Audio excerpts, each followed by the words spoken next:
And of course, all of these problems that these globalists are causing, and central banks and governments, is just massive amounts of inflation, massive supply chain shutdowns.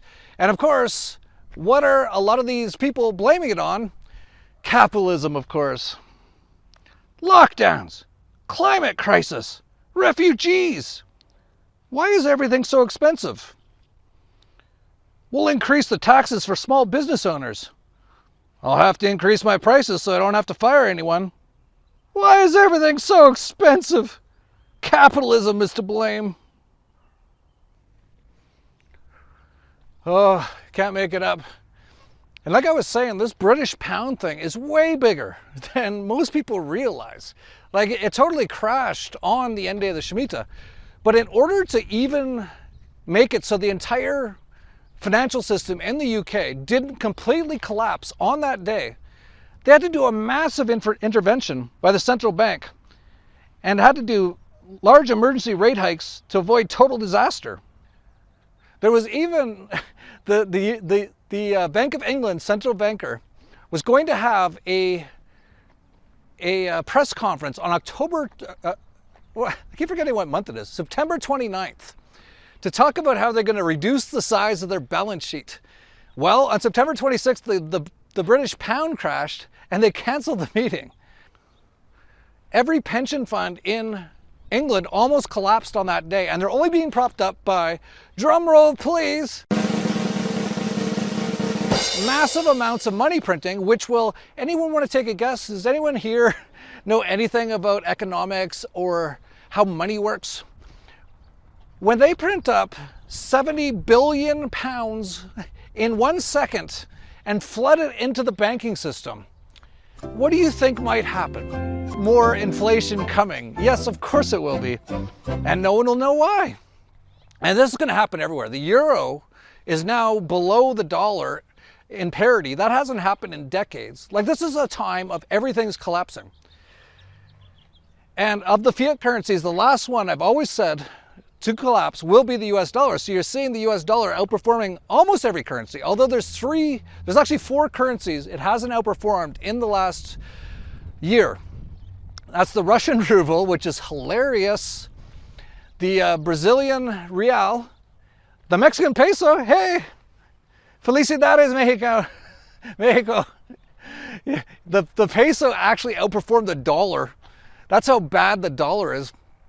And the Peruvian currency as well. But aside from those 4, and those are kind of interesting. I actually wrote about this in the newsletter. You should really subscribe. I was talking about how we're going to make absolute fortunes in the next year or two as everything collapses. Everyone's going to get wiped out. But if you're smart, you'll make absolute fortunes. And I mentioned some of the places that'll probably be doing fairly well compared to other places will be Russia, unless it's completely and totally destroyed by the US. That's possible. Brazil, and they also haven't cut off Russia. Mexico, I've always said, has been one of the best places on earth for the last 3 years. And it's mostly because there really is no government in Mexico. But get out of Europe. I've been saying that for a while. And now, after they blew up the Nord Stream, oh man, like, you'd have to be insane to stay in most places in Europe. With some, I would say there's some places that might not be too bad. I would say maybe Portugal, maybe Spain, because they actually get all their gas from Africa. That's about it. Like, get out of Germany, get out of Italy. Italy just came out with their producer price index inflation rate. Nearly 50%, same as Germany. Like, this is hyperinflation. This is the collapse of the euro. It's going to happen. It's already collapsing. The pound almost collapsed. What do you think is going to happen when they go to zero? And that could happen in the next few months. Basically, Mad Max in Europe. You'll have nothing. Well, St. Claus always says it. You'll have nothing. I don't know if you'll be that happy, though.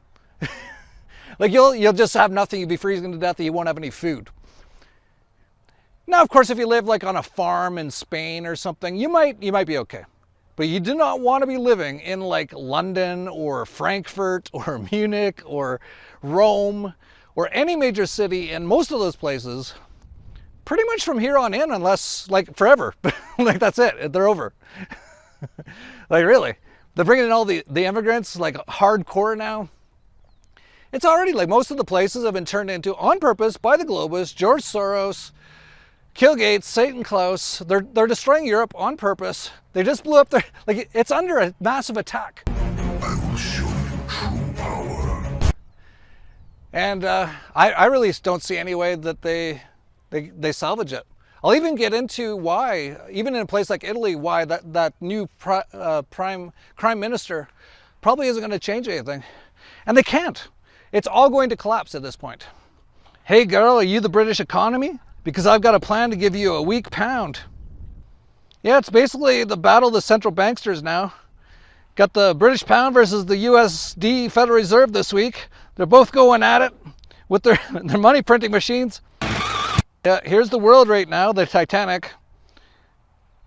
Here's central banks.